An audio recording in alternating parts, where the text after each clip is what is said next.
Salut les gars. Alors voilà, vous avez juste reçu les résultats de votre prise de sang. Vous jetez un œil à ce fameux PSA, et là, panique totale. Le chiffre est un peu haut, et vous vous interrogez si c'est sérieux, si c'est le cancer, si vous devez vous inquiéter, et ensuite on vous mentionne la biopsie, et honnêtement ça vous effraie vraiment.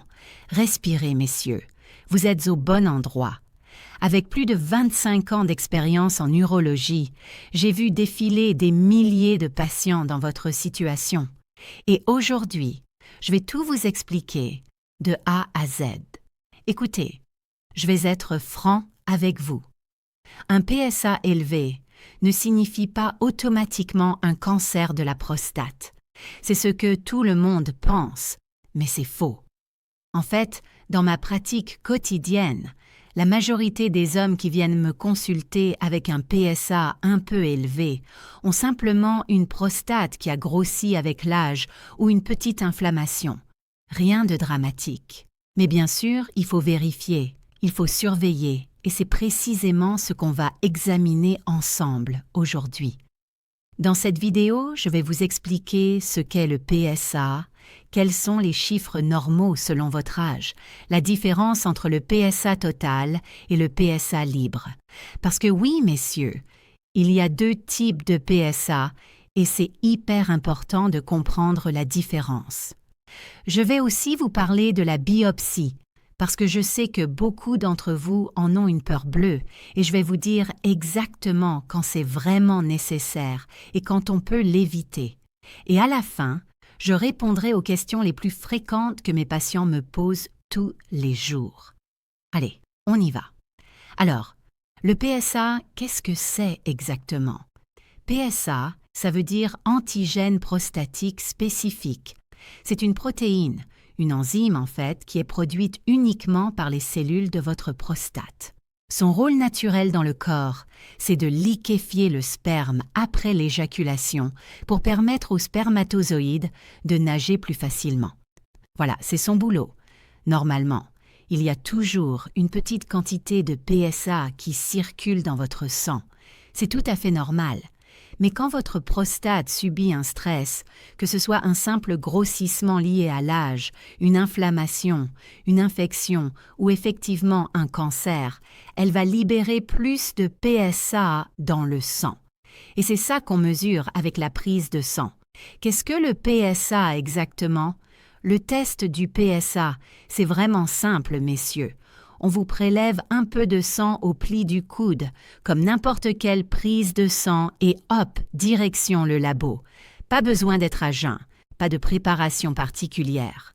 Le résultat vous est donné en nanogrammes par millilitre qu'on note NG/ml. Mais attention, et j'insiste là-dessus, le PSA, c'est un outil de dépistage. Ce n'est pas un diagnostic en soi. Un PSA élevé demande des examens complémentaires, mais ça ne veut pas dire cancer direct. Maintenant, quels sont les chiffres normaux? Eh bien, écoutez, ça dépend de votre âge. En général, on considère qu'un PSA en dessous de 4 Ng/ml, c'est normal. Mais franchement, c'est plus nuancé que ça parce que votre prostate grossit naturellement avec l'âge, donc vos valeurs de PSA augmentent aussi. Voilà les repères que j'utilise dans ma pratique. Si vous avez entre 40 et 49 ans, un PSA normal, c'est moins de 2,5. Entre 50 et 59 ans, on est plutôt autour de 3,5 maximum. De 60 à 69 ans, on tolère jusqu'à 4,5 et au-delà de 70 ans, on peut monter jusqu'à 6,5 sans forcément s'alarmer. Mais bon, ce sont des moyennes, chaque cas est particulier. Maintenant, attention les gars, et là c'est super important. Il faut qu'on parle du PSA libre versus le PSA total, parce que quand vous faites une prise de sang, en général, on mesure le PSA total, c'est-à-dire tout le PSA qui circule dans votre sang. Mais en fait, ce PSA existe sous deux formes. Une partie est liée à des protéines, on l'appelle le PSA lié, et une autre partie circule toute seule, libre. Et c'est le PSA libre. Pourquoi c'est important? Parce que le rapport entre PSA libre et PSA total nous aide à différencier une hypertrophie bénigne de la prostate d'un éventuel cancer. En gros, Quand vous avez un cancer de la prostate, vous avez tendance à avoir moins de PSA libre par rapport au PSA total. À l'inverse, si c'est juste votre prostate qui a grossi normalement avec l'âge, vous gardez une proportion correcte de PSA libre.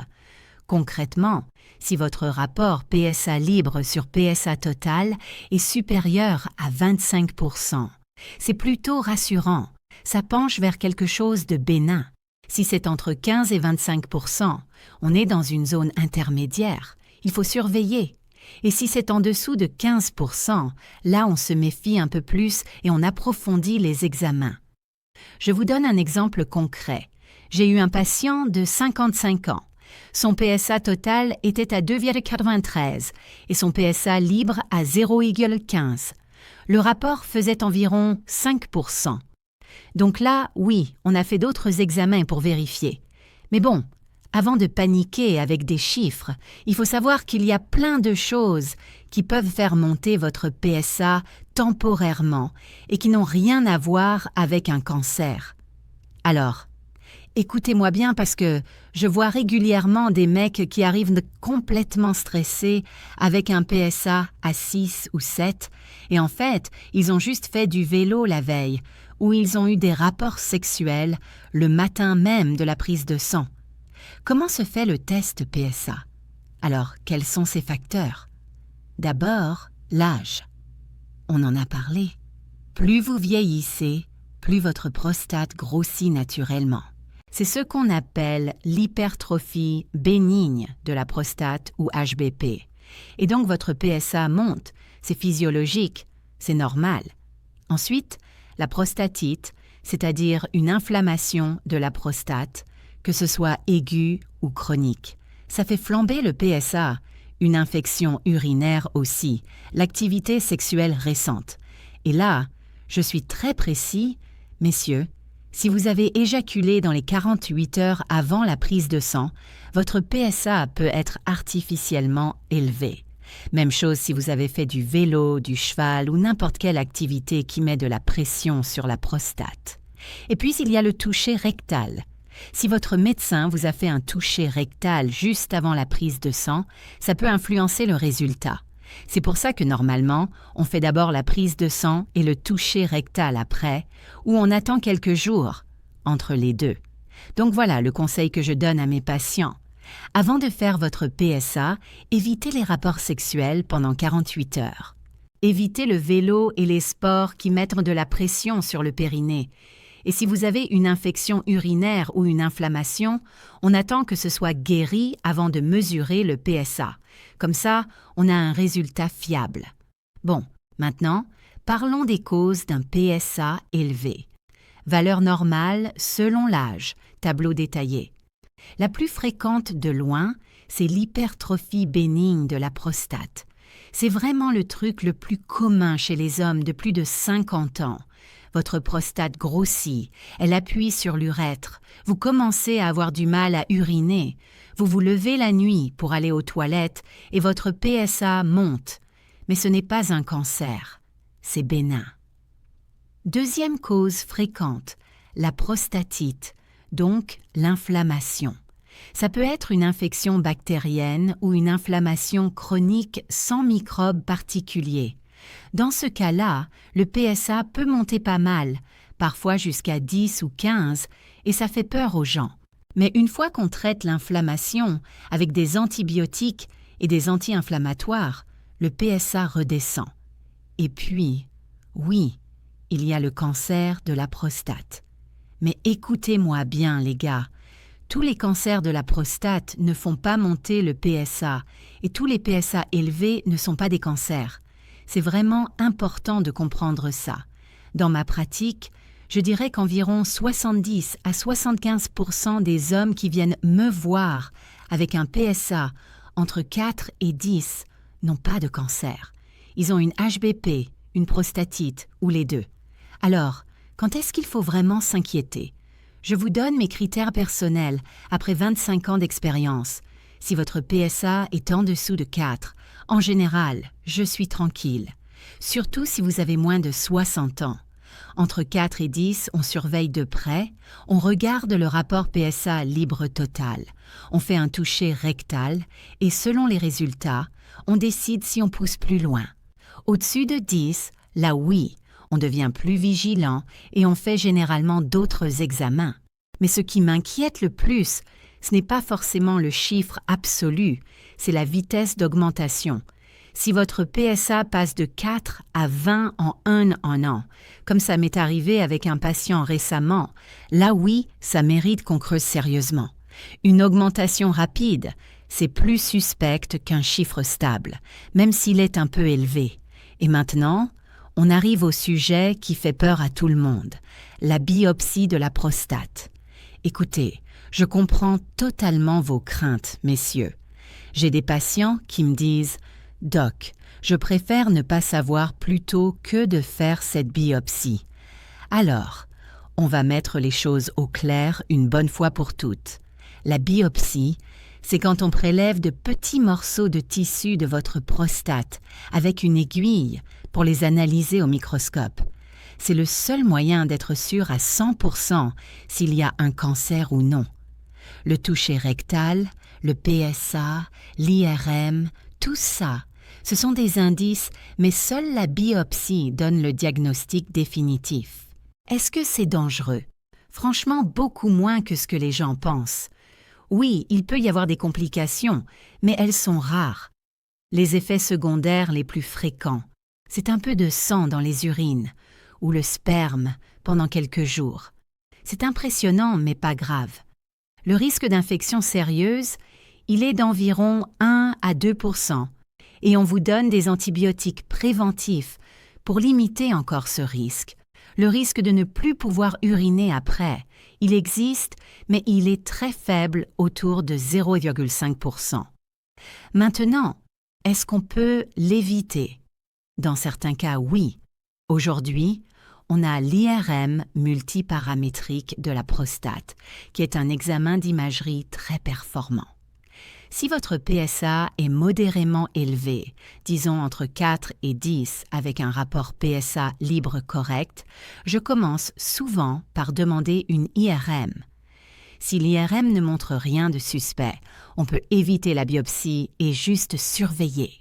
Par contre, si l'IRM montre une zone suspecte, là la biopsie devient nécessaire. PSA libre versus PSA total, la différence cruciale. Mais au moins, on sait où regarder précisément. J'ai eu le cas d'un monsieur de 63 ans. Son PSA était monté de 4 à 20 en un an. Il avait une HBP connue, donc une grosse prostate. On a fait l'IRM multiparamétrique, elle était rassurante. On lui a proposé quand même la biopsie, vu la montée rapide du PSA, mais il avait vraiment peur à cause de ses problèmes urinaires existants. On a décidé ensemble de surveiller étroitement avec des PSA tous les 3 mois et une nouvelle IRM à 6 mois. Pour l'instant, tout est stable.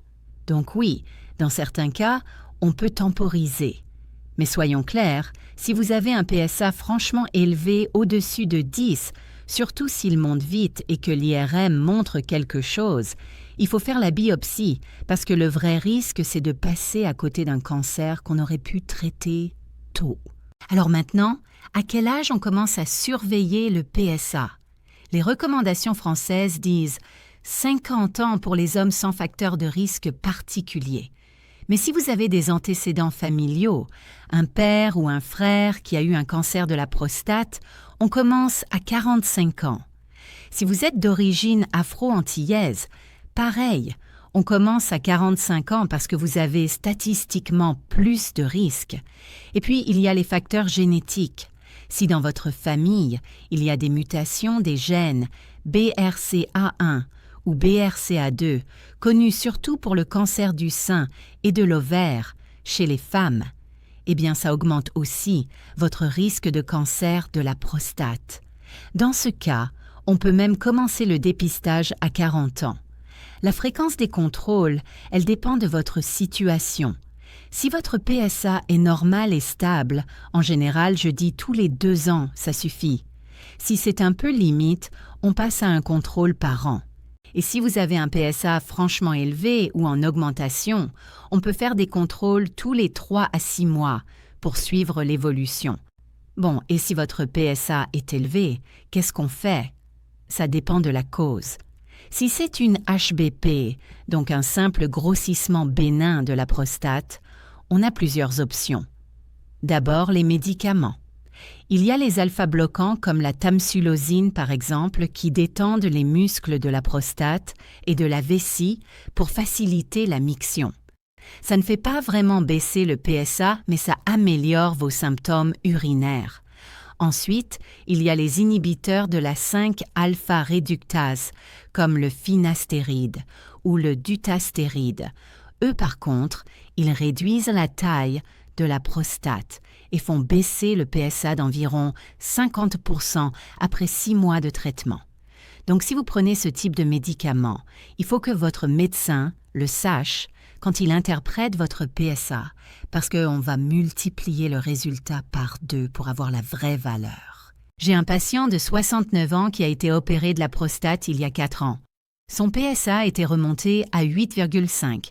Il a commencé la tamsulosine et le finastéride, et 2 mois après, il était redescendu à 4,5. Est-ce que c'est bien ou mal? Eh bien, ça dépend. Après une chirurgie de la prostate pour HBP, le PSA devrait être bas, mais pas forcément à 0. Un PSA à 4,5 dans ce contexte, c'est acceptable si c'est stable, mais il faut surveiller. Si la prostatite est la cause, on traite avec des antibiotiques généralement pendant 2 à 6 semaines, selon que c'est aigu ou chronique. Et souvent, j'ajoute des anti-inflammatoires. Une fois l'infection guérie, le PSA redescend. Les facteurs qui font monter le PSA temporairement. Et pour le cancer de la prostate, les options dépendent du stade. Ça peut être la chirurgie, la radiothérapie, l'hormonothérapie ou même la surveillance active pour les cancers très peu agressifs. Il y a même des traitements comme le décapeptyle, une hormone qui bloque la testostérone et qui fait chuter le PSA. J'ai un patient sous décapeptyle depuis plusieurs années. Son PSA est à 0,01 et en bonus inattendu, ses cheveux ont repoussé sur le dessus de la tête. Bon, c'est un effet secondaire rare, mais ça la fait bien rire. Maintenant, est-ce qu'on peut prévenir l'augmentation du PSA naturellement? Écoutez, je ne vais pas vous mentir, messieurs, il n'y a pas de remède miracle. Mais oui, certaines choses peuvent aider à maintenir une prostate en bonne santé. Les tomates riches en lycopène, c'est prouvé scientifiquement que ça a un effet protecteur sur la prostate. Mangez-en cuite, en sauce, en soupe, parce que la cuisson libère mieux le lycopène, le brocoli et les autres crucifères, le thé vert, tout ça c'est bien. Les graines de courge, le saupalmetto, le curcuma, avec une pincée de poivre noir pour mieux l'absorber. J'ai des patients qui en prennent et qui me disent mais que ça les aide. L'exercice physique régulier, c'est essentiel. Mais attention, évitez de faire trop de vélo si vous avez déjà des problèmes de prostate, parce que la selle appuie sur la zone et ça peut aggraver l'inflammation. Et puis évidemment, limitez l'alcool, arrêtez le tabac si vous fumez et gardez un poids santé. L'obésité est un facteur de risque pour plein de problèmes de prostate. Bon, maintenant, je vais répondre aux questions que vous me posez le plus souvent dans mon cabinet.